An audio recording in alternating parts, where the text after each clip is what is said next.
Hello everyone, welcome to my cricket dairy channel. ఐపీఎల్లో ప్రతి టీంకి స్వాట్ అనాలిసిస్ చేస్తున్నాను. అందులో ఈరోజు సెకండ్ టీం ఆర్సీబీ గురించి చేద్దాం అనుకున్నాను. రాయల్ ఛాలెంజర్స్ బెంగళూరు, మనకు తెలిసిందే ఆర్సీబీ స్టోరీ. 17 ఇయర్స్గా గెలవని RCB 18th year last year title గెలిచింది. ఆర్సీబీ దగ్గర మొమెంటం కూడా ఉంది. చూసారంటే ఉమెన్స్ 2024లో గెలిచింది, 2025లో మెన్స్ గెలిచారు, మరి 2026లో విమెన్స్ గెలిచింది. సో ఉమెన్స్ అండ్ మెన్స్ మంచి మొమెంటం మీద ఉన్నారు. సో అలానే కంటిన్యూ చేస్తే అదే మొమెంటంలో వాళ్ళు సెకండ్ టైటిల్ కూడా గెలవచ్చు. వాళ్ళకి గెలిచే ఛాన్స్ ఉందా లేదా ఈరోజు డిస్కస్ చేద్దాం. మనం ఆర్సీబీ స్క్వాడ్ చూసామంటే టాప్ ఆర్డర్లో విరాట్ కోహ్లీ, ఫిలిప్స్ అవుతున్నాడు. కన్సిస్టెన్సీ ప్లస్ అగ్రెషన్ రెండు కలిసి ఉంటాయన్నమాట. లాస్ట్ 3 seasons నుంచి కోహ్లీ 600+ రన్స్ కన్సిస్టెంట్గా కొడుతున్నాడు. సాల్ గురించి తెలిసిందే, పవర్ ప్లేలో ఒక్కసారి క్లిక్ అయ్యాడంటే 170, 180, 190+ స్ట్రైక్ రేట్లో ఆడగలడు. ఒకేసారి momentum చేసేయగలడు. we have seen Samson and Abhishek in the World Cup. Middle ఆర్డర్లో రజత్ పటిదార్, వెంకటేష్ అయ్యర్ ఆర్ దేవదత్ పడిక్కల్ ఆర్ జితేష్ శర్మ, వీళ్ళు 3, 4, 5 స్పాట్స్లో ఉంటారు. Patidar basically anchor and spin hitter basically, and Iyer వచ్చేసి ఫ్లోటింగ్ రోల్ అనమాట, మనకి తెలిసిందే. జితేష్ వచ్చేసి high strike, usually last year అంతా ఫినిషింగ్ రోల్ ఆడాడు, బట్ మనకి మిడిల్ ఆర్డర్ కంటే ఫినిషర్స్ ఎక్కువ ఉన్నారు. సో జితేష్ని 5th ప్లేస్లో అనుకుంటున్నాను. తర్వాత ఫినిషర్స్గా Tim David, Mario Shepherd and Krunal Pandya. Krunal Pandya depends on the situation. Krunal Pandya is not a finisher, is just kind of an allrounder.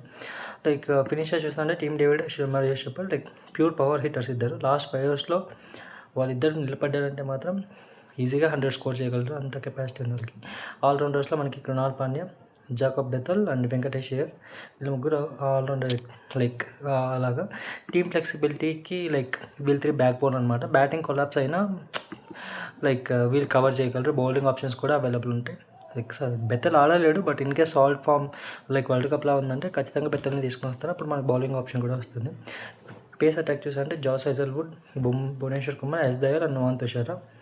Jacob Duffy కూడా ఉన్నాడు, రీసెంట్గా యాడ్ అయ్యాడు. బేసికలీ లాస్ట్ ఇయర్ అంతా భువనేశ్వర్, హెజల్వుడ్ అండ్ దయాల్ మీద డిపెండ్ అయింది.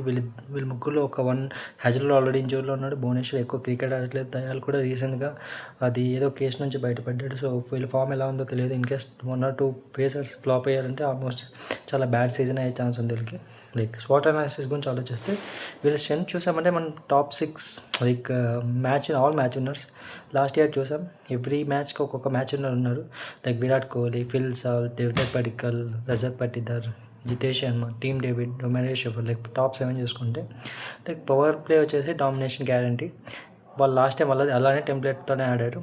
సాల్ట్ చాలా ఫాస్ట్గా ఆడతారు. కోహ్లీ కూడా ఫుల్ 150+ స్ట్రైక్ లాగా ట్రై చేశారు లాస్ట్ ఇయర్ అంతా. ఇప్పుడు నెక్స్ట్ వెంకటేష్ అయ్యర్ వచ్చాడు. బేసికలీ వెంకటేష్ అయ్యర్ దేవదత్ పడిక్కల్ రోల్ని తీసుకుంటాడు. ఇన్ కేస్ ఇద్దరిలో ఎవరు ఆడినా ఒకేలాగా ఉంటుందని అనిపిస్తుంది నాకు. డెత్ ఓవర్స్లో చూసినా అంటే నైట్ బౌలర్స్కి మనం సిఎస్కే అగేన్స్ట్గా చూసాం లాస్ట్ ఇయర్ ఎంత డామినేట్ చేస్తారు వాళ్ళు. అంటే champion mind set. Last year already గెలిచారు కాబట్టి ఆ మొమెంటం ఉంటుంది. సో ప్రతిసారి గెలవలేము ఆర్సీబీ గెలుస్తుందా లేదా ఒక మైండ్ సెట్ ఉండాలి. ఈసారి కొత్తగా చాలా ఎనర్జీతో రాగలరు. వీక్నెస్ చూసామంటే spin. This is the biggest loophole. Last time కూడా యాక్చువల్లీ స్పిన్ బాగాలేదు, but somehow they able to make it final and they won the IPL. But every time అదానే అవుతుందని చెప్పలేం. సో ఇన్ కేస్ అలా problem ఉందంటే చెప్పినట్టు సాల్ట్ని పక్కన పెట్టి బెతల్ని తీసుకొచ్చి ఇంకో స్పిన్ అని యాడ్ చేసినట్టు ఉంటుంది. Batting collapse still possible.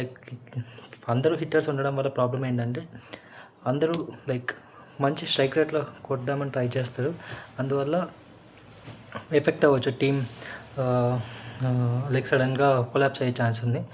Over dependence on Kohli stability. Kohli ఫామ్లో లేకపోతే మొత్తం టీమ్ కాంపోజిషన్ దెబ్బతింటుంది. అందరూ వాళ్ళ రోల్స్ని కూడా చేంజ్ చేసుకోవాల్సి వస్తుంది. సో కోహ్లీ రోల్ అనేది చాలా ఇంపార్టెంట్. అండ్ క్యాప్టెన్సీ చూసారంటే రజత్ పటిదార్ కూడా రీసెంట్గా చాలా ఇంజూరీలో ఉన్నారు, చాలా మ్యాచెస్ ఆడలేదు. అండ్ తన క్యాప్టెన్సీ కూడా మళ్ళీ సెకండ్ టైం ఆడుతున్నారు. చాలా ప్రెజర్లో ఉంటాడు, ఆల్రెడీ గెలిపించాడు కాబట్టి. సో తన బ్యాటింగ్ ఎలా ఆడతాడు అనేది చాలా ఒక పెద్ద వీక్నెస్ అని చెప్పుకోవాలి. అండ్ ఆపర్చునిటీస్ గురించి చూసామంటే most dangerous batting in the IPL మనకి. One of the dangerous batting. ఇంకా ఉన్నాయి కొన్ని batting Mumbai, like some other teams. RCB కూడా చాలా డేంజరస్గా ఉంది. అండ్ ఎక్స్‌పెక్టెడ్ చూసుకుంటే ఆపర్చునిటీస్లో వెంకటేష్ అనుకున్నాను. బ్యాట్, బాల్ రెండిట్లో బాగా పర్ఫామ్ చేశారంటే ఆర్సీబీకి like kind of new separate he will bring some expected thing to RCB team. And back to back title winning chance ఉంది. ఇది ఒక one opportunity. And last opportunity like they have young players they can break out like Bethell, Shreyas, others. If any of the new recruits are like youngsters బాగా perform చేశారంటే చాలా plus అవుతుంది ఆపర్చునిటీస్గా. Last time Shreyas Sharma చూసాం, తను ఒక్కడే లెగ్ స్పిన్నర్ రోల్ చాలా చాలా సపోర్ట్గా ఉండింది ఆర్సీబీ టీమ్కి. లైక్ థ్రెడ్స్ చూసామంటే Chinnaswamy like double edged sword like. Like for example batting heavy like but బౌలర్స్కి నైట్ మ్యాన్ అక్కడ. బేసిక్లీ 200 డిఫెన్స్ చేయడం చాలా టఫ్. డిఫెన్స్ చేయడమే చాలా టఫ్. చిన్నస్వామి వాంకెడే అక్కడంతా. సో ఇది వాళ్ళు దృష్టిలో పెట్టుకోవాలి. బట్ ఈ ఇయర్లో చిన్నస్వామిలో 4 మ్యాచెస్ ఏమో ఉన్నాయి. సో ఆ ఒకటి వాళ్ళు జాగ్రత్త ఆడితే అవుట్ సైడర్స్లో లాస్ట్ టైం అన్ని అవే మ్యాచెస్ గెలిచేసారు వాళ్ళు. సో అది వాళ్ళకి ఈజీగా. And death bowling under pressure. Like for example small గ్రౌండ్లో like big hitters slightly miss అయిపోతే లైక్ వేరియేషన్స్ అలా హ్యాజిల్వుడ్ కానీ భువనేశ్వర్ కానీ మ్యాచ్ అనేది వెళ్ళిపోతుంది మన సైడ్ నుంచి. ఎందుకంటే అందరూ లైక్ కన్సిస్టెంట్గా గేమ్స్ ఆడుతున్న బౌలర్స్ ఎవరు లేరు. అందరూ లైక్ ఇంజురీ నుంచి లేదా ఆఫ్టర్ లాంగ్ టైం కమ్బ్యాక్ అవ్వడం అలా చూస్తున్నాము. చూడాలి బౌలర్స్ ఎంతవరకు పర్ఫామ్ చేస్తారు. ఇన్కేస్ హేజల్వుడ్ పర్ఫామ్ చేయకపోతే సరిగ్గా జాకబ్ డఫిన్ తీసుకొని రావచ్చు డైరెక్ట్గా. అప్పుడు మనం ఒక ఆల్రౌండర్ రోల్ని మనం బౌలర్స్కి సాక్రిఫైస్ చేయాల్సి వస్తుంది. Like injury to Hazlewood or Kohli, one of this thing happens then like definitely top 4లో అయితే ఉండదు. చాలా జాగ్రత్తగా ఉండాలి ఈ విషయంలో.